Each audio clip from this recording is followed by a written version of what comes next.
c'est vrai qu'on ne peut pas dire des anecdotes, c'est vraiment pas des anecdotes à chaque fois, c'est plus des apparitions visuelles, des synchronicités. Alors je suis devenue médium à l'âge de 37 ans.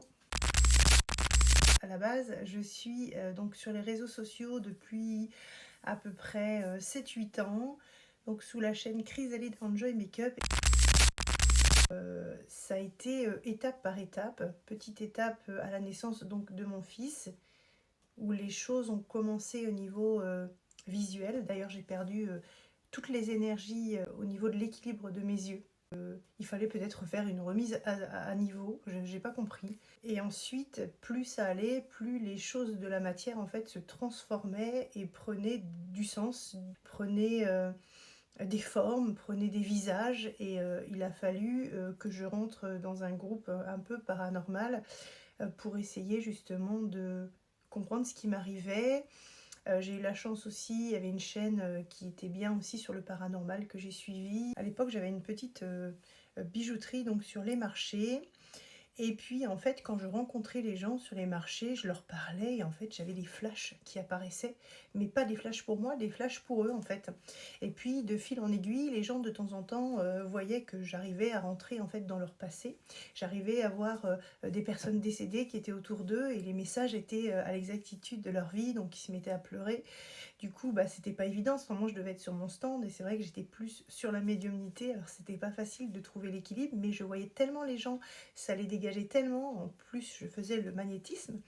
Du coup, je faisais le travail sur eux pour pouvoir les ancrer, pouvoir enlever donc les énergies qui les bloquaient, etc. Donc du coup, c'était un peu compliqué. J'ai fait tout ça pendant plusieurs années, un peu comme un apprentissage, pour pouvoir apporter aux gens le meilleur. Et ça me permettait d'exercer et de pouvoir ancrer cette médiumnité. J'avais pas vraiment ce nom en moi, puisqu'en plus j'étais entourée de gens qui étaient cartésiens et qui ne croyaient pas du tout en la médiumnité. J'ai été seule lâchée dans la nature à essayer de pouvoir me construire. Et après, j'ai pu avoir sur ma route quelques personnes qui pouvaient parler un peu ma langue. Puis je me suis retrouvée toute seule à essayer de comprendre en fait tout ce qui m'arrivait. Et ça a été très très très compliqué. Et le pire en plus, c'est que en fait, moi, je m'étais fait connaître à l'époque, il y a à peu près 10 ans sur les réseaux sociaux, mais en tant que maquilleuse professionnelle, puisque à la base, c'était une formation que j'avais faite, devenir maquilleuse professionnelle, donc à distance. Donc je m'étais vraiment lancée sur ça, j'avais ouvert une boutique en ligne, enfin vraiment, ma vie, c'était que tout ce qui était de la beauté. Donc j'avais pas pensé, ou même les bijoux, puisque j'avais aussi cette petite boutique sur le marché en fait pour vendre des bijoux. Mais j'avais aucunement conscience en fait qu'un monde parallèle ou autre pouvait exister, et surtout pas dans mon champ de conscience, et surtout pas dans ma vie familiale, avec des gens qui étaient absolument bornés et terre à terre, qui m'auraient ouvert sur le sujet. Et dans ma famille, on n'avait aucune personne qui était médium. Après, j'ai pu apprendre dans le transgénérationnel du côté de mon père, apparemment, qui aurait eu peut-être sur 2 générations une arrière-grand-mère qui avait ses dons et qui me les a donnés. Et en fait, ce que j'ai fait, c'est que je ne me suis pas précipitée sur quoi que ce soit. J'étais un peu en conflit avec moi-même, puisque étant dans le monde de la beauté, ne connaissant pas tout ce qui est dans le paranormal, vivant des choses paranormales, ma santé a été énormément affectée, puisque je n'étais pas du tout habituée à ce genre de processus. Et il faut savoir que tout ce qui est médiumnité, clairvoyance, clairaudience, etc., il y a des canaux, entre guillemets, qui s'ouvrent quand on n'est pas prêt, quand on s'y attend pas, ça nous tombe dessus. Moi j'avais 37, j'en ai 44, j'ai pris de la maturité, j'ai pris du recul maintenant. J'en fais mon métier, pour l'instant je travaille de la maison, mais ça fonctionne très très bien, les gens me font confiance, on a des résultats extraordinaires. Ça permet de les guérir, ça permet de retourner dans leur passé, qu'ils puissent conscientiser, retourner aussi dans le transgénérationnel, savoir quels sont les blocages, on débloque ensemble, on conscientise les choses, on magnétise. Alors j'ai senti par contre que j'ai été guidée. Alors j'étais très connectée au Christ, et j'ai 2 enfants qui sont nés le même jour et qui ont été baptisés le jour de Noël. Et c'est dans l'année où Eden a été baptisé, donc pratiquement à sa naissance, donc dans l'année qui suivait, où mes capacités médiumniques ont été ouvertes. Alors est-ce que je les avais avant? j'en sais rien, j'avais aucune conscience de ça. Après, j'étais quelqu'un de très sensible, hypersensible. Je ressentais toutes les émotions, mais je ne savais même pas que c'était de l'hypersensibilité. Je pensais que c'était lié à mon passé, puisque j'ai un passé absolument douloureux et traumatique. Donc du coup, je me suis dit, à mon avis, ça doit être ça. Et en fait, je pense que non, parce que je percevais en fait toutes les énergies de tous les endroits. Et à chaque fois, il y avait le réactionnel était assez compliqué, puisque il y a certains endroits où je ne vais même pas, parce que c'est vrai que ça capte tellement d'énergie que bah, je peux me sentir pas bien. Donc du coup, je fais très attention donc, de me préserver de tous ces endroits un peu malsains, de la foule, etc. Parce que c'est beaucoup trop en émotionnel, puisque toutes les énergies des gens, même à parler, en fait, je capte tout. Donc du coup, c'est un peu compliqué pour moi des fois de me retrouver ici et de me retrouver de l'autre côté, puisqu'il peut y avoir aussi des défunts à côté des gens et des énergies fortes, des énergies toxiques, etc. Donc c'est vrai que se préserver, c'est quand même le plus important. Sincèrement, je n'ai absolument rien développé. Souvent, les gens demandent comment est-ce qu'on peut devenir médium, comment est-ce qu'on peut développer les capacités. Moi, ce que je voudrais dire au niveau de la médiumnité, et il n'y a pas de mal dans ce que je vais dire, je pense que si c'est sur le parcours de vie, ça vous est pas demandé et ça vous est ouvert à un certain moment de votre vie, puisque je n'ai absolument rien ouvert. Et la plupart des médiums, quand on les écoute, c'est exactement la même chose, que ce soit sur les grands médiums qui sont régulièrement euh, à la télévision ou d'autres qu'on peut entendre parler, ça leur a été aussi imposé. Donc développer sa médiumnité, je pense que soit on est médium, ou soit on n'y est pas. Le processus est tellement complexe dans tout ce qui va se passer après, que même par des exercices terrestres, je pense que ce serait compliqué, puisque c'est eux qui décident et c'est eux qui vous imposent donc tout ce qu'il y a à faire en fait. C'est par la clairvoyance et on a un monde parallèle avec lequel on travaille, qui nous est entre autres imposé, oui et non, puisque moi je l'accepte aujourd'hui. Donc il y a des choses qui se passent, qui sont ici, et il y a des choses qui se passent aussi de l'autre côté. Alors mes dons, donc j'ai la clairvoyance, donc je vois les défunts, je vois les vies antérieures, je lis les âmes, je fais les lectures d'âmes, je vois les blocages, je vois le transgénérationnel, je vois les familles, je peux parler avec les gens décédés, les animaux décédés, je fais passer beaucoup d'âmes aussi dans la lumière, avec protection, puisque sinon c'est toujours un peu compliqué dans le sens où on récupère, quand le défunt part, on récupère un peu l'énergie de transmutation énergétique de son départ. Donc c'est des fois un petit peu compliqué. Donc du coup je fais quand même attention, mais là il faut savoir que pareil, il y a la clairvoyance. J'ai la clairaudience puisque régulièrement quand je parle avec quelqu'un, je vais entendre des mots en fait. Moi je n'ai absolument pas de sensation de guide. Je ne sais pas pourquoi les gens disent qu'ils ont des guides. Moi, j'ai des connexions énergétiques qui viennent donc dans mon cerveau, au cérébral. J'entends, mais j'ai pas de personne qui me parle en soi. Je comprends pas en fait que les gens disent j'ai un guide, puisque moi en tout cas je les perçois pas. Mais par contre, j'ai des connexions énergétiques puissantes pour avoir justement certains mots. C'est très rare, mais ça a pu m'arriver de recevoir des canalisations pour moi, d'entendre une voix d'homme pouvoir me parler avec des encouragements ou des choses comme ça. Là, c'est pas le cerveau qui fonctionne, ça arrive par télépathie, c'est une magie énergétique, tout est énergétique dans l'univers.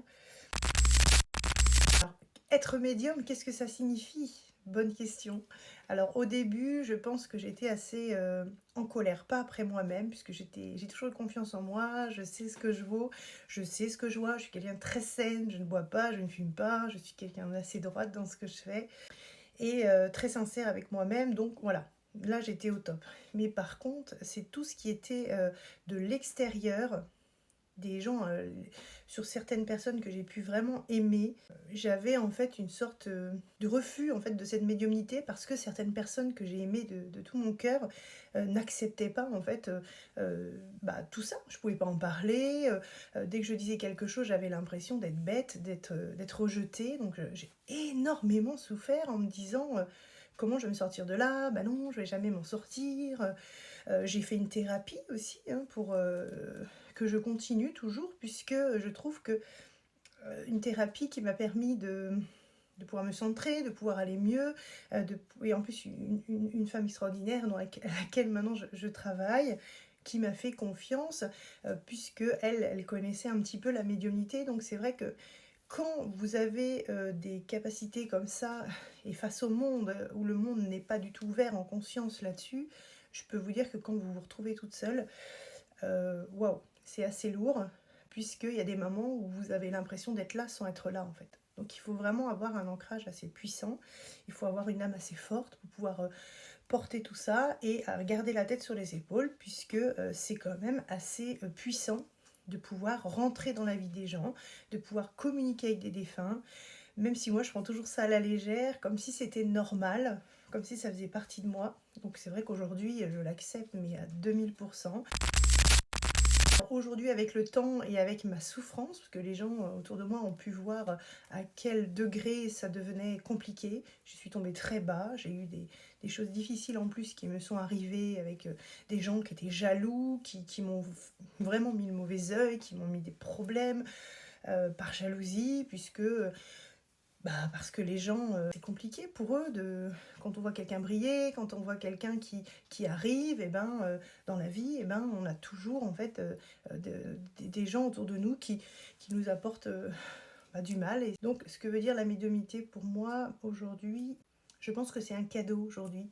Parce que quand je suis en consultation avec les clients, quand je vois l'amour inconditionnel que je peux transmettre à travers tout ce qui m'est donné, quand je suis en séance de médiumnité, ce n'est pas que du contact défunt. Je fais surtout travailler les gens par rapport à leur propre vie et par rapport à leur blocage émotionnel sur le transgénérationnel. Puisqu'il faut savoir que moi j'ai accès aux vies antérieures, les vies antérieures ont un impact sur les vies présentes. Ce qui fait qu'à un certain moment de vie, vous vous retrouvez avec des choses qui vous bloquent, des mal-être. Regardez, confirmation sur mon autre téléphone.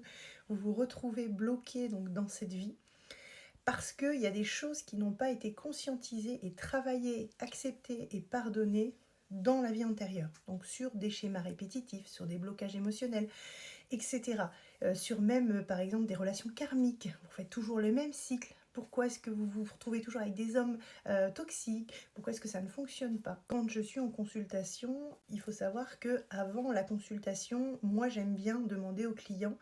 Alors je travaille en fait sur des photos.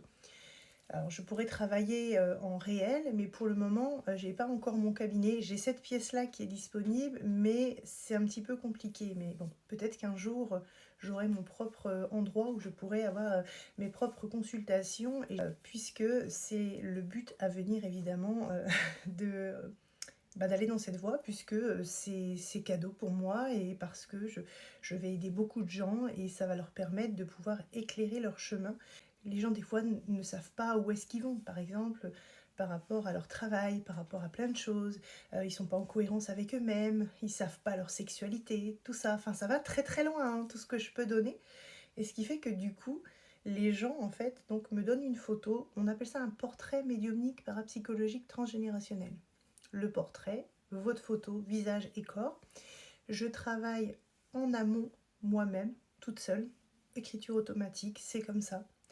Et après, je prends un rendez-vous téléphonique avec les personnes. Et là, je travaille par 45 minutes, 1 heure. Et après, on ajuste si les gens ont besoin de plus de temps pour pouvoir justement réaliser et parler avec eux de tout ce que j'ai pu avoir en canalisation. La dernière, donc hier, avec un monsieur qui était absolument dans la confusion de qui il était. Et on a pu déceler le transgénérationnel qui avait eu un impact sur cette vie-là. J'ai eu des réincarnations, j'ai eu plein de choses et qui lui ont permis, et il était tellement heureux, ce monsieur, grâce à toute cette canalisation, donc toute sa vie va changer. À la fin donc de cet entretien, on était sur une personne mais qui était reboostée à bloc et qui avait enfin ses clés. Il m'a dit, c'était beau ce qu'il m'a dit, il m'a dit j'avais la clé et vous avez ouvert la clé de mon cœur. Vous imaginez, donc quand une personne que vous connaissez pas vous dit ça, ça veut dire que avec tout ce que je lui ai donné, ça a ouvert la clé de son cœur et ça lui permet aujourd'hui de reprendre sa voix, d'alléger ses angoisses et ses peurs, puisqu'il les comprend aujourd'hui, c'était lié au transgénérationnel maternel qui lui a permis aujourd'hui, voilà, de libérer tout ça. Et il va faire les actions justement pour pouvoir prendre soin de lui et devenir la personne qu'il doit être. Donc ça, c'est vraiment mon métier en tant que médium. Ce n'est pas juste de la médiumnité. La médiumnité, je peux en faire des contacts avec des défunts, mais c'est pas que ça. C'est la parapsychologie. Donc la parapsychologie qui est importante comme une psychologue, mais dans le paranormal. Voilà, pour pouvoir comprendre justement les chemins de vie et tout ce qui se passe derrière, pouvoir renouer aussi avec donc des personnes décédées, puisque il faut savoir que les décès, c'est ultra compliqué de pouvoir les surmonter, puisqu'on a l'impression que quand on a perdu quelqu'un, le chagrin est tellement lourd pour certaines personnes que certains n'arrivent pas à se relever. Et le fait de savoir que derrière ils sont apaisés et qu'ils vivent des choses, et ben ça leur permet justement de se libérer. Donc on coupe des fois le lien et on le retravaille. Puisque moi je le fais en magnétisme, je travaille sur le corps, j'enlève toutes les mauvaises énergies en clairvoyance puisque ça m'est donné. C'est en visualisation qu'on me donne voilà, le travail à faire pour pouvoir libérer justement toutes les énergies en fait de blocage et remettre le corps donc à plat. En fait, quand j'ai la personne en face de moi ou quand j'ai la photo, c'est assez étrange. C'est comme une connexion que je ne maîtrise pas. Une connexion que je ne maîtrise pas en fait au niveau de mes yeux. Et en fait, tout de suite, c'est comme si mes yeux analysaient tous les traits de la personne. Et donc on allait voilà dans le passé, on savait, bah, tout était transcrit en fait comme des fils électriques en fait qui étaient connectés à la photo pour pouvoir me donner ce qui est important.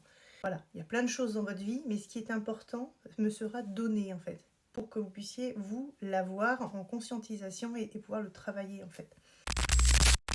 Comment se passe la télépathie? Bonne question. Alors la télépathie déjà c'est toujours avec les défunts, puisque il faut savoir que quand on est connecté à des défunts, j'aime bien expliquer un petit peu comment ça fonctionne. C'est comme si le défunt donc n'ouvre pas la bouche, mais par contre il m'envoyait en fait donc comme des pensées énergétiques qui étaient traduites en fait par mon cerveau. Et donc du coup je sais ce qu'il dit en fait. Donc on appelle ça de la télépathie. Même avec les animaux, puisque l'autre jour j'ai eu une belle petite histoire. Ma fille l'a notée d'ailleurs, parce que j'ai une de mes grandes, dès qu'elle est là, il se passe quelque chose. Donc ça veut dire que comme si ça passe par moi, mais ça passe aussi par elle, alors qu'elle n'a aucune capacité de médiumnité, mais souvent quand elle est là, il se passe quelque chose. Et là, j'étais à faire à manger, pour vous raconter une petite anecdote trop mignonne. Et là, je vois un petit cocker qui arrive vers moi, et moi je me dis, mais qu'est-ce qu'il fait là? Et je commence à sentir une odeur de chien, mais un chien très très ancien. Je me suis dit, et puis il commence à être là, et puis je le vois. Ça veut dire qu'en fait, ici, je suis dans la matière, mais par contre, mes yeux me montrent le chien, mais qui n'existe pas dans la matière, il est décédé. Et d'ailleurs, le chien, il commence à tourner en rond, comme ça. Et il me dit, bah écoute, voilà, moi je suis mort il n'y a pas longtemps, j'ai 15 ans, il s'appelait Dragibus, un truc comme ça. Il y avait le drap, il y avait le us, donc je me suis dit, ça devait être à peu près Dragibus que j'entendais vaguement. Faut être sincère, je n'invente jamais un prénom, je n'invente jamais rien. Ce qui m'est pas donné, m'est pas donné. Ce qui m'est donné, m'est donné. Voilà. Il tournait en rond, il était trop mignon. Je comprends donc que ça va être un passage en lumière. Il est 22h30, il est très tard. Et je me dis, bon, qu'est-ce que je fais? Je le laisse, je le laisse pas. Bon, je peux pas le laisser. Et en fait, juste en face de moi, ici, donc il était là, moi j'étais là. Lui, le chien est là. Là, c'était donc toute une sorte de paroi noire en forme de rond. Et le chien était ici. Et donc je parle à ma fille, je lui dis tiens, il y a un chien, il me dit qu'il s'appelle Dragibus, je le vois, il attend. De l'autre côté, le temps que l'univers se prépare, je le vois toujours tourner en rond. Et puis là d'un coup, en fait, je vois donc une petite passerelle qui se met en place. Mais c'est même pas une passerelle, c'est une sorte de petit pont. Et là, trop mignon, j'entends le petit pont de bois qui ne tombe plus guère. Enfin, c'était une chanson un peu comme ça, comme j'avais eu étant petite. Et là, en fait, le pont se met en route. Et là, je me dis, hop, hop, hop, le chien, il va commencer à monter. Et en fait, ici, donc dans cette porte, il y a un sas un peu de couleur inox qui se met en place. Et là, en fait, il y a une porte qui s'ouvre, mais tout autour de la porte, c'est doré. Et en fait, ici, là, donc je vois une sorte de personne, donc c'est pas humaine, hein, la forme du corps d'une personne, c'était une femme. Et en fait, elle était par contre remplie de lumière, de la tête aux pieds en fait. C'était très étrange, mais c'est la vérité, hein, ce que je dis, je ne peux pas l'inventer, c'est comme ça.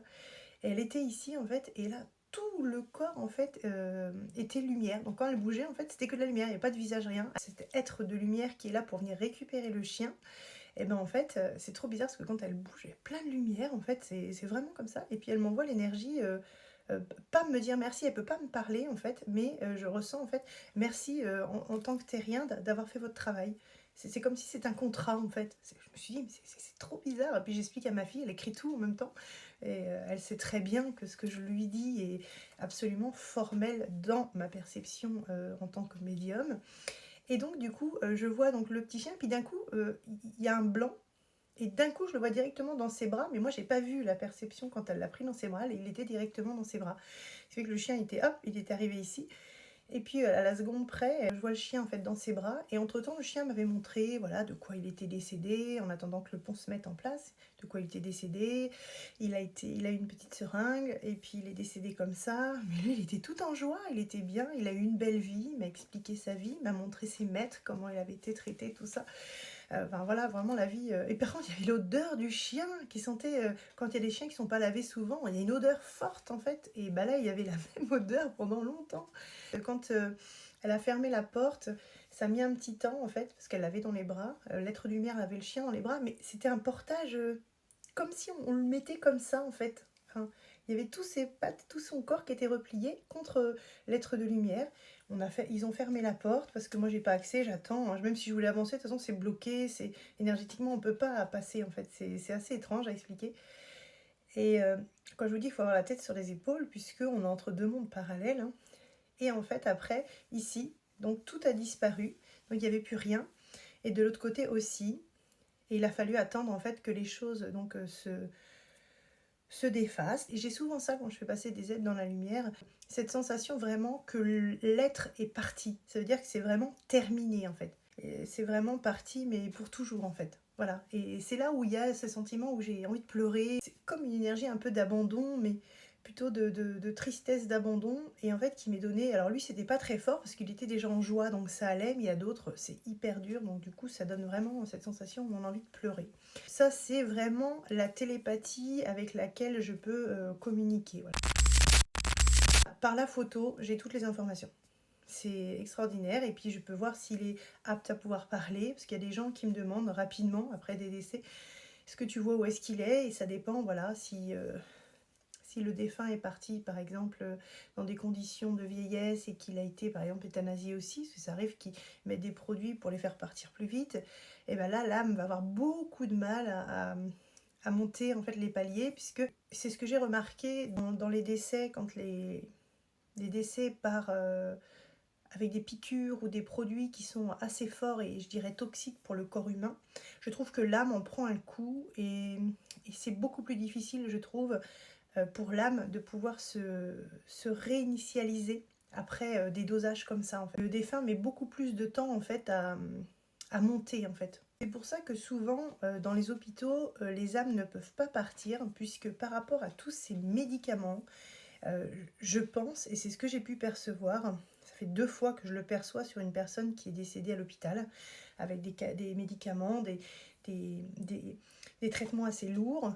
Et ben, l'âme a beaucoup de mal en fait à se détacher et à se détacher du corps et de reprendre conscience. Ça veut dire que l'âme est affectée en même temps que le corps en fait.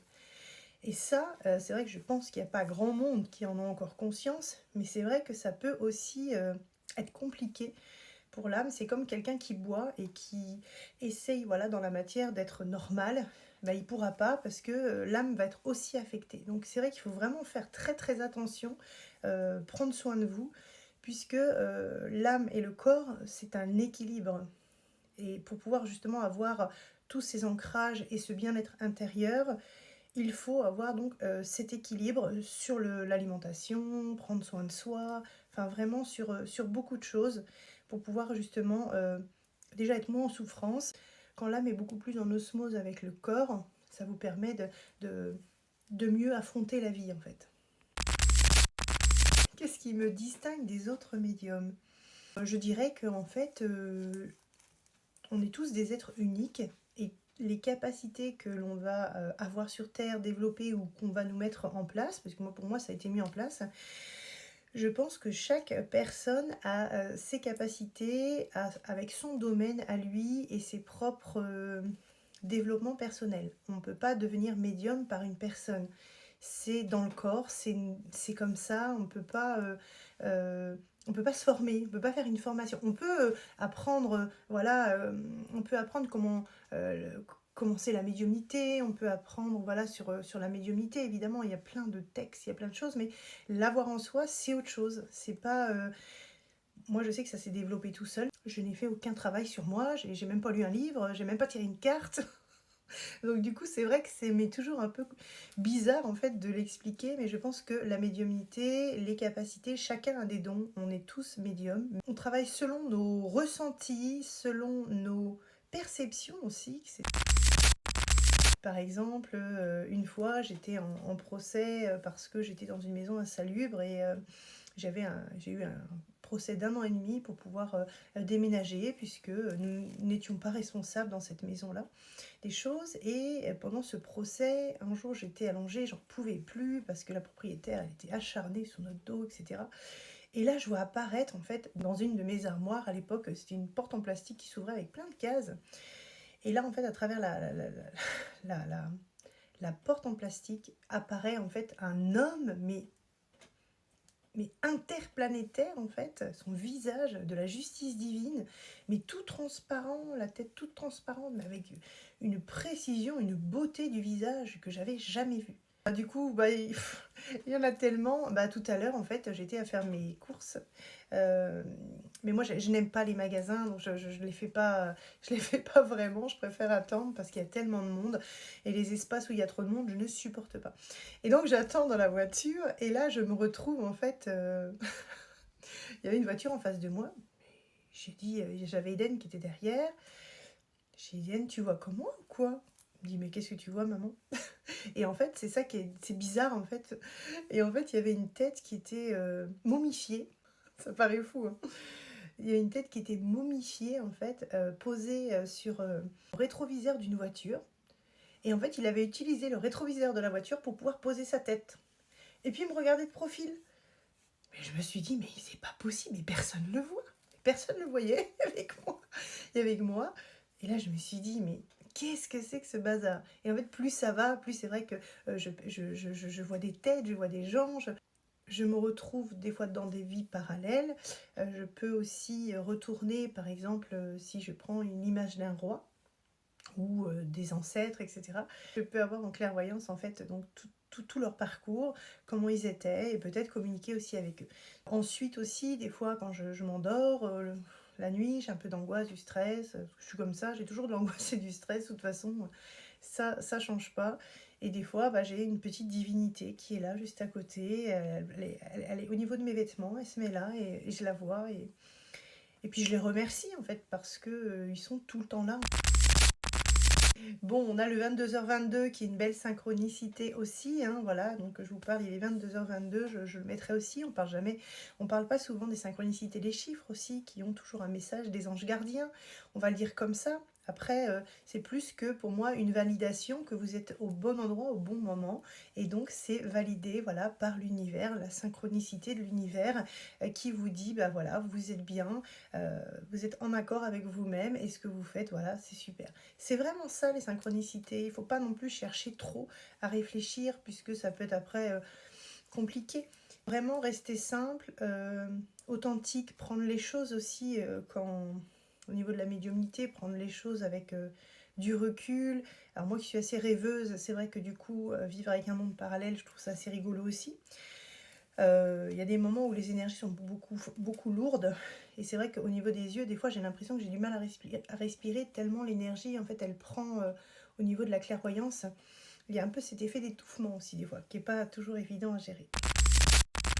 Quel conseil je peux vous donner pour vous aider à développer votre médiumnité? Alors ça va être très compliqué puisque moi je n'ai rien développé. Moi j'ai suivi en fait, entre guillemets, j'ai suivi en fait l'évolution par la curiosité de comprendre ce que je voyais. Et j'étais beaucoup à écouter tout ce qui était psychologique pour comprendre aussi le monde subtil, paranormal. J'ai regardé beaucoup de vidéos paranormales pour voir si j'étais normale aussi et comprendre voilà ce qu'il était de tout ce qu'il était de la médiumnité. Alors médiumnité c'est vaste à dire. Une voyance intergalactique connectée, je vais le dire comme ça, à des plans subtils qui nous permettent de pouvoir transcrire des énergies du corps divin. Ça veut dire que par mes yeux traduisent voilà, l'énergétique du corps divin. Je vais le dire comme ça. Par contre, vous pourrez avoir peut-être d'autres dons pour vous occuper des gens, mais différemment. Soit ça pourrait être des animaux, prendre soin d'eux. Voilà, il y a des métiers qui sont terre à terre et il y a des métiers qui sont célestes. Et moi, le métier, il est céleste. Ça ne se voit pas dans la matière. Tout est énergétique. Donc du coup, j'utilise avec mes compréhensions, mes développements personnels, cette évolution et ce développement concernant mes capacités et ma médiumnité. Donc je pense qu'en fait chacun fait son travail voilà, selon ses capacités. Moi il s'avère que mes capacités sont extrêmement puissantes. J'espère à l'avenir donc pouvoir aider le plus de gens possible. C'est vrai que les gens se disent en souffrance, mais il faut aussi que les gens prennent conscience qu'il y a des personnes qui sont là aussi sur Terre pour vous aider. Et je pense que si vous avez envie de vous en sortir, si vous avez des blocages, s'il y a des choses qui ne vont pas dans votre vie, qu'on me parle d'argent ou pas, je pense que ceux qui sont prêts viennent vers les bonnes personnes et font confiance aux bonnes personnes. Voilà, après il y a médiumnité, cartomancie. Alors les cartomanciennes c'est assez rigolo. Après on est sur des messages types, donc ce n'est pas du tout la réalité de la vie de la personne. Donc il ne faut pas non plus confondre la voyance par la cartomancie qui est pour moi un peu... qui reste vraiment très minime pour l'évolution des personnes. C'est assez rigolo, j'en écoute régulièrement, il n'y a jamais rien qui se réalise évidemment.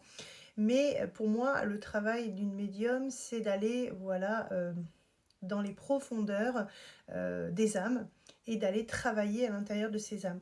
Et là, si vous n'avez pas la clairvoyance, ça va être compliqué. C'est pas les cartes qui peuvent aider, c'est pas comme ça que ça fonctionne. Il y a plusieurs types voilà, de travail à faire justement. De toute façon, les gens le savent puisque déjà les messages vers lesquels on va commencer, donc ça va leur parler, on retourne dans leur enfance, et si on n'a pas cette clairvoyance, on ne peut pas savoir leur enfance, on retourne dans des moments clés de leur vie qui nous sont montrés, en tout cas pour moi, c'est exactement ça, c'est que je retourne dans des moments clés de leur vie, j'ai accès à des vérités qui leur appartiennent, avec évidemment un secret professionnel qui est très important, rien n'est révélé à l'extérieur, tout ça c'est comme...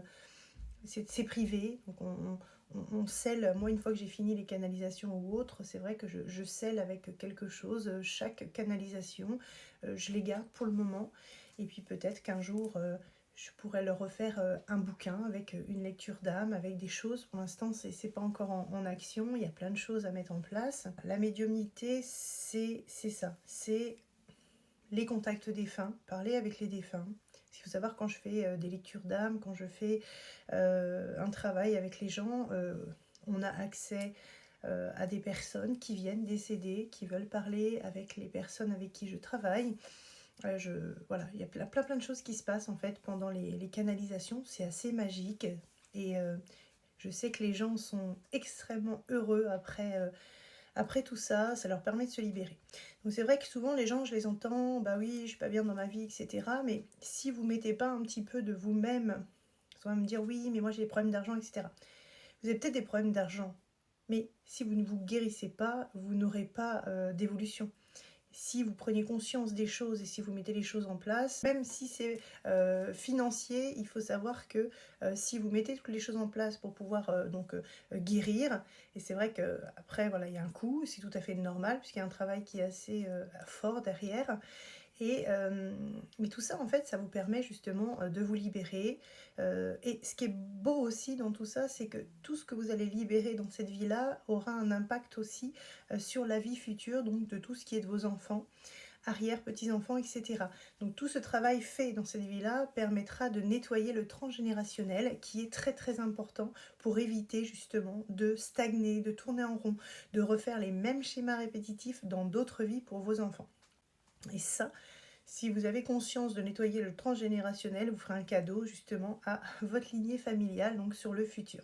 On a aussi des messages de temps à autre donc sur le futur. Enfin, c'est assez extraordinaire, c'est pas moi qui les donne, ça m'est donné donc par ma clairvoyance. Si ma clairvoyance n'est pas là, je ne sais rien, puisque je ne connais pas la vie des gens. Et c'est vrai que c'est un cadeau extraordinaire, donc si je peux dire qu'est-ce que je pense de la médiumnité, c'est très complexe. Surtout de l'expliquer aux gens qui n'ont pas cette évolution, puisqu'ils ne vont pas comprendre tout ce que je dis, parce que je parle de choses que les gens ne voient pas à l'œil nu. Ça va être dans ma conscience, donc il faut que je crée aussi une confiance avec les gens pour qu'ils puissent justement me faire confiance. Par contre, n'hésitez pas, si vous voulez consulter vraiment une médium, demandez des petites confirmations, à savoir justement si la médium elle est vraiment réellement médium. Je vous ai dit, les gens qui utilisent les cartes, pour moi c'est pas de la médiumnité, on est sur de la cartomancie. Les gens disent souvent, oui, oui, moi j'ai juste besoin de support. Quand on est médium, nous sommes un canal énergétique, clairvoyance, clairaudience, clairsentience. Tous ces sens n'ont pas besoin de cartomancie. Il faut vraiment être affiné pour aller travailler avec les bonnes personnes. Faites attention. Alors, quelles prestations je peux proposer, les amis? Beaucoup. Alors, je peux vous proposer les contacts défunts, évidemment. Ensuite, vous avez, comme je vous l'ai dit, le travail sur vous-même avec le transgénérationnel, les vies antérieures, les blocages de la vie terrestre et tout ce qui vous empêche d'avancer sur donc, cette vie-là, le transgénérationnel, vie antérieure, que je peux justement nettoyer. Alors je peux vous proposer donc le travail sur vous, on va l'appeler le portrait médiumnique parapsychologique transgénérationnel. J'ai besoin d'une photo du visage, une photo du corps. Et donc dès que j'ai cette photo, je fais donc une connexion énergétique avec vous. Je pars souvent en écriture par rapport à tout ce qui m'est donné. Et en fait, après, je prends un rendez-vous avec vous pour pouvoir justement vous faire comprendre voilà, vos blocages, ce qui s'est passé dans votre vie, etc. Parce qu'il y a des choses qu'on ne conscientise pas toujours, puisqu'on est un corps dans la matière. Et on perçoit des choses, et des fois on les perçoit mal, ce qui fait que du coup on a des blocages. Et quand on a des compréhensions d'une personne extérieure, en plus qui ne vous connaît pas, ça a toujours un plus gros impact que la famille qui va vous aider ou autre. Parapsychologique intervient puisque je demande toujours un contact avec vous. Je ne vais pas aller vous donner tout d'un coup, j'ai besoin de votre validation, de savoir ce que vous pensez, une fois que je vous ai donné les informations, à savoir justement si les choses vous parlent, s'il y a des choses qui peuvent vous revenir pour pouvoir les lâcher. Donc là on est dans la parapsychologie et le transgénérationnel, souvent c'est moi qui reviens sur les vies antérieures puisque j'ai accès aux vies antérieures et ça permet justement de comprendre ce qui se passe dans cette vie-ci et les blocages. On a aussi les blocages transgénérationnels. Souvent, des fois, au niveau des parents, on va refaire des schémas répétitifs sans le savoir, puisque l'inconscient est programmé comme ça. Et grâce à tout ce nettoyage transgénérationnel, ça vous permet de nettoyer la lignée future pour vos enfants, vos petits-enfants, arrière-petits-enfants. Ça vous donne à la fin, justement, un regain d'énergie, ça vous permet de lever les blocages, ça vous permet d'avoir une autre vie, d'être la personne que vous devez être. Et même des fois, le travail où vous êtes m'est donné pour pouvoir aller vers autre chose si vous le souhaitez. Enfin, il y a plein de choses qui me sont données. J'ai des résultats qui sont extraordinaires, les gens sont super contents. Et voilà, quoi, c'est vraiment génial. Donc je travaille par tranche de 45 minutes. Voilà, et après, si les gens veulent un peu plus de temps, on prend le temps, il n'y a aucun souci, parce que c'est quand même assez long, il faut prendre le temps de pouvoir dicter en fait tout ce que j'ai à vous dire et que vous puissiez conscientiser. C'est un travail qui se fait sur, je dirais, ça peut aller des fois jusqu'à 2 séances, des fois 3. Mais à la base, jusqu'à aujourd'hui, j'étais un petit peu, comme j'étais vraiment dans les débuts, j'ai pu prendre le temps avec les gens qu'il fallait, mais comme ma clientèle se développe, après voilà, je serai sur des temps réels ou sur plusieurs rendez-vous à programmer pour pouvoir continuer à travailler voilà, sur votre transgénérationnel et votre vie actuelle. Voilà. Évidemment, je vous laisserai donc mon email, mon téléphone si vous voulez qu'on travaille ensemble. Ensuite, n'hésitez pas si vous avez des questions sur les dons aussi, peut-être que vous pensez avoir. N'hésitez pas si vous avez des questions pour en savoir plus donc sur ce travail, voilà, donc sur vous-même, donc en tant que médium parapsychologue transgénérationnel. J'espère que cette petite vidéo donc vous aura plu. En tout cas, moi je vous fais des gros bisous et j'attends vos retours. Voilà, si vous avez envie de travailler ensemble. Et je vous dis à bientôt donc pour d'autres vidéos. Ciao ciao.